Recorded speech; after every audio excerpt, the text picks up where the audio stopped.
দেশে বন্যা অথবা তুফান হইলে মানুষে কয় না যে কিছু কিছু কন্টেন্ট ক্রিয়েটর আহে ভিউ ব্যবসা করার লিগা। এই কথাটা ভাই আসলে সত্যি কথা, বুঝছেন? এই যে একটা পোস্ট দেখতেছেন 2 দিন ধরে ফেসবুকে প্রচুর ভাইরাল, মানুষের উপরে কি ক্যাপশন দেয় পোস্টের উপরে, যে গর্ভে 9 মাসের বাচ্চা তবুও জীবন বাঁচানোর জন্য গাছে উঠলেন একজন মা। ঠিক আছে, এই পোস্টার যে মেইন ভিডিও, ঠিক আছে, এটা আসলে এরকম না।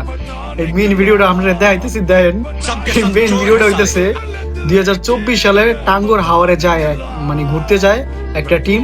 তো এই মহিলাটা হইতেছে একটু মোটা, ঠিক আছে, যার কারণে সাঁতার কাটছে টাঙ্গর হাওরে, সাঁতার কাটার পরে একটু মানে হাঁপায় গেছে, তারপরে গাছ উঠছে। হ্যাঁ, তো এই ভিডিওটারে ওরা এডিট করে কেমনে করে এইটা বানাইছে আল্লাহ জানে। তো মহিলাটা একটু মোটা, যার কারণে ওরা বানাই দিছে গর্বে গর্বে 9 মাসের বাচ্চা।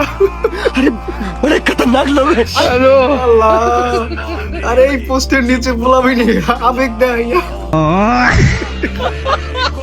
আমি দেখে ভাই বলাবি না, আবেগ দেয়, আবেগের চোরে মুতায় দিছে।